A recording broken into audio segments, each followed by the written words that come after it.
எல்லாருக்கும் வணக்கங்க. நம்ம சேனல்ல நம்ம எத பத்தி பேசிட்டு இருக்கோம் பார்த்தீங்க அப்படின்னா, வாரன் பஃபட்டோட வாழ்க்கை வரலாறு பத்தி பேசிட்டு இருக்கிறேங்க.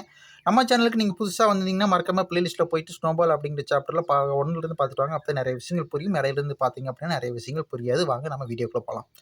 சரி, நம்ம போன சாப்டர்ல என்ன பார்த்தோம் அப்படின்னா, நம்ம பஃபட் எப்படி ஆப்ஷன்ஸ்ல, டெரிவேட்டிவ்ஸ்ல விளையாண்டு ஒரு மிகப்பெரிய ஒரு லாபத்த சம்பாரிச்சாரு அப்படிங்கிறத நாம போன பதிவுல பார்த்திருந்தோம்.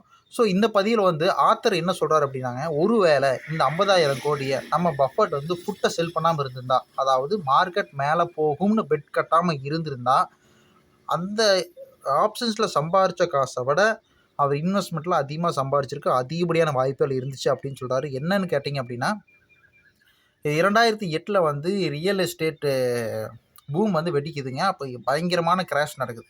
ஸோ இது வந்து சங்கிலி தொடர் மேல மிகப்பெரிய ஒரு கிராஷ். இப்போங்க என்ன அப்படின்னா, இப்போ அந்த கிராஷ பத்தி எக்ஸாம்பிளா சொல்லணும்னா, ஒரு வங்கி இருக்குது. சரிங்களா? அந்த வங்கி என்ன பண்ணுது அப்படின்னா, ஒருத்தர் ரியல் எஸ்டேட் பண்றாங்கன்னு வச்சுக்கோங்க. ஒரு இடம் வாங்கி பில்டிங் கட்டுறாரு. அந்த பில்டிங்கோட மதிப்பு வந்து ஒரு 10 கோடின்னு வச்சுக்கங்களேன்.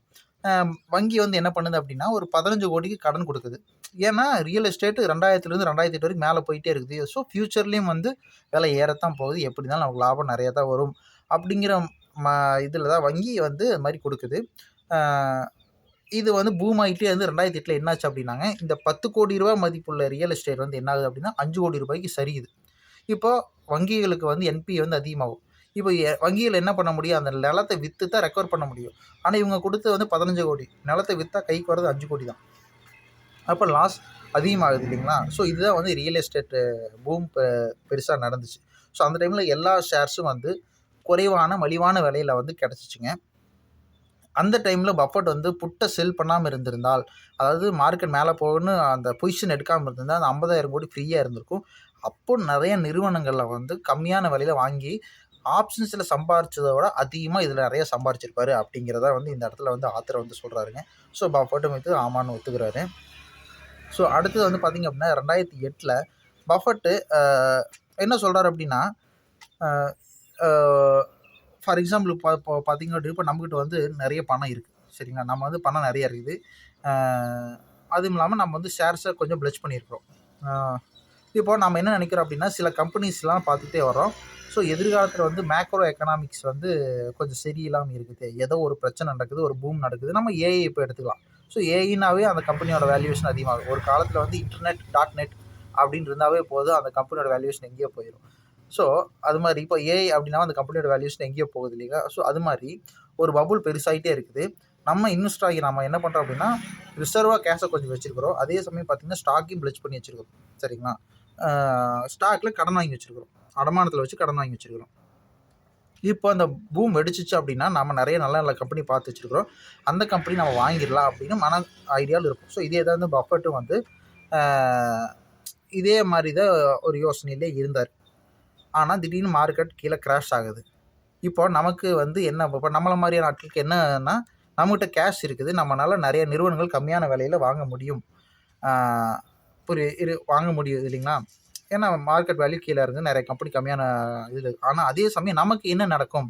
ஒரு மார்க்கெட் கிராஷ் ஆச்சுன்னா நமக்கு என்ன நடக்கும் அப்படிங்கிறத நம்ம வந்து சிந்திக்காம விட்டுறோம். ஏன்னா நம்மளோட ஷேர் வேல்யூ கீழ இருக்கும். இப்போ நம்ம ஷேர் வந்து அடமானத்தில வச்சிருந்தோம் அப்படின்னா, ஆ உடனே வந்து நமக்கு புரோக்கர் வந்து கால் குடுக்க ஆரம்பிச்சுரும். இது மாரி உங்க ஸ்டாக் வேல்யூ வந்து எல்டிவி வேல்யூ வந்து 50% மேல போகுது. நீங்க உடனே கொஞ்சம் பணத்த உள்ள போட்டு எல்டிவி வேல்யூ 50 கீழ மெயின்டெயின் பண்ணுங்க. இல்லைன்னா உங்க ஷேர்ஸ் வித்துருவோம் அப்படிங்கிறோம். இப்ப நம்மகிட்ட இருக்கிற கேஷ வந்து நாம கடன் அடைக்க தான் பயன்படுத்த முடியுமே ஒழிய, புதுசா இருக்கக்கூடிய கம்பெனிய வாங்க முடியாது. இல்லைங்களா? இதுதான் வந்து பஃபட் சொல்றாரு. என்கிட்ட நெறைய கேஷ் இருக்குது. நான் வந்து அதாவது ஒரு பெரிய ஃபினான்சியல் கிரைசிஸ் வந்துச்சுன்னா, என்னால நெறையா கம்பெனிகளுக்கு கடன் குடுக்க முடியும். கம்மியான வழியில கடன் குடுத்து, அந்த கம்பெனிகிட்ட இருந்து என்னால பாண்ட் வாங்கி என்னால வட்டி வாங்கிக்க முடியும். இல்லைன்னா, ஒரு சில நிறுவனங்கள என்னால டேக் ஓவர் பண்ற அளவுக்கு என்கிட்ட காசு இருக்கு அப்படின்னு பஃபட் நெனச்சிருந்தாரு. ஆனா, ஒரு வகையான கிராஷ் அந்த ரியல் எஸ்டேட் பூம் கிராஷ் நடந்ததுக்கப்புறம், பஃபட் என்ன ஃபீல் பண்றாரு அப்படின்னா, இதோடைய தாக்கம் வந்து அவருடைய பெர்க்ஷயர் ஹேத்வே ஷேருக்கே வந்து வந்திருந்தது. ஸோ அவருடைய பங்கு மதிப்புகளும் வந்து பார்த்தீங்கன்னா மிகப்பெரிய அளவுல சரிஞ்சிருந்தது. ஸோ இந்த இடத்துல வந்து பஃபெட் வந்து அத அனலைஸ் பண்ண மறந்துட்டாரு. இதனால அவரு வந்து அலமாரி நெறைய பணத்த அடுக்கி வச்சிருக்காரு. டாலரா கொட்டி வச்சிருக்காரு. ஸோ அவருக்கு அது ஒண்ணும் பெரிய விஷயம் இல்ல. ஆனா அவர் ஆத்தர் என்ன சொல்றாருன்னா, இந்த 2யுமே கம்பேர் பண்ணி சொல்றாரு.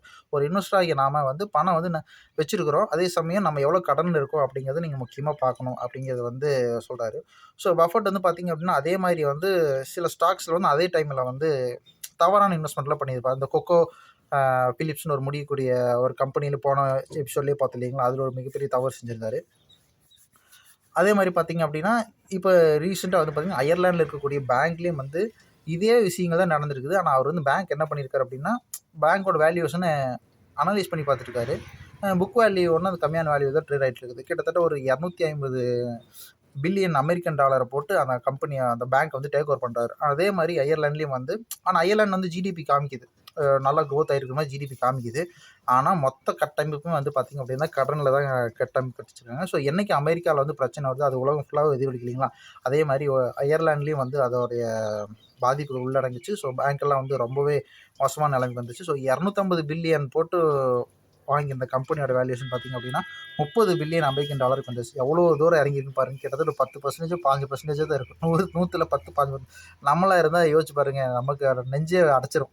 இல்லைங்களா? ஆனா பஃபெட் வந்து அந்த இடத்துலயும் வந்து என்ன சொல்றாரு அப்படின்னா, ஷேர் ஹோல்டர்ஸ் மீட்டிங்ல நான் இந்த இடத்துல தவறு பண்ணிட்டேன் அப்படின்றாரு. ஸோ மத்த சிஇஓக்கள் என்ன சொல்லுவாங்க அப்படின்னா, மார்க்கெட் மேல தான் வந்து தப்பு பண்ணுவாங்க.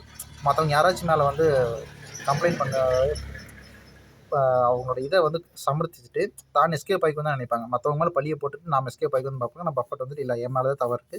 நான் வந்து கம்பெனிய எஸ்டிமேட் பண்ண அளவுக்கு அங்க இருக்க மேக்ரோ எக்கனாமிக்ஸ வந்து நான் வந்து அனலைஸ் பண்ணாம விட்டுட்டேன் அப்படிங்கிறாருங்க. ஸோ இதிலேயே வந்து நம்ம பார்த்தீங்க அப்படின்னா, ஒரு நாட்டோட ஜிடிபி வந்து வளருது அப்படின்னா, அதோட கட்டமைப்பு எதுக்கு கீழ கட்டியிருக்காங்க அப்படின்னு பார்க்கணும். ஸோ இப்போ ஒரு தனிநபருடைய வருமானம் எவ்வளோ வருது அப்படின்னு பார்க்கறத விட, தனி மனிதனுடைய கடன் சுமை எவ்வளோ இருக்கு அப்படிங்கிறத பார்க்கணும். ஸோ அது வந்து அந்த ஒரு நாட்டோட வளர்ச்சி. என்னைக்காச்சும் ஒரு நாள் இது வந்து கடன் அதிகமாச்சு அப்படின்னா, என்னதான் ஜிடிபி குடுத்திருந்தாலும், ஒரு இடத்துல பபிள் பர்ஸ்ட் ஆகும்போது, அது சங்கிலி தொடர் மாரி எல்லா பக்கமும் வெடிச்சு, மிகப்பெரிய அளவுல நாம கிராஷ் சந்திக்க வேண்டியது வரும். ஸோ என்னைக்குமே வந்து அ என்னுடைய ஒப்பீனியன் என்ன அப்படின்னா, கடன் உள்ள நிறுவனங்கள வந்து முதலீடு பண்ணுவதை தவிர்த்துட்டு, ஸோ கடன் இல்லாத கேஷ் ரிச் கம்பெனில இன்வெஸ்ட் பண்ணிக்கலாம். கொஞ்சம் அதிகமா வேல்யூவேஷன் குடுத்தாலும் பிரச்சனை இல்லைங்களா? நிம்மதியா போய் படுத்து தூங்கலாம். நாம வந்து ஸ்பெகுலேட் பண்ணோம் அப்படின்னா, நைட் தூக்கம் வராது. அந்த கம்பெனிக்கு என்ன ஆகுமோ, ஏதாகுமோ தெரியாது. ஆனா கேஷ் ரிச் இருக்கக்கூடிய கம்பெனில வந்து மார்க்கெட் கிராஷ் ஆனாலும் கீழ வரப்போகுது. அந்த கம்பெனில கேஷ் இருக்குது, கடன் இல்ல. ஸோ எந்த பிரச்சனையும் இருக்க போறதில்ல. ஸோ இதான் இந்த வீடியோல வந்து சொல்றேங்க. மீதி நம்ம அடுத்த சாப்டர்ல பார்க்கலாம். நன்றி, வணக்கம்.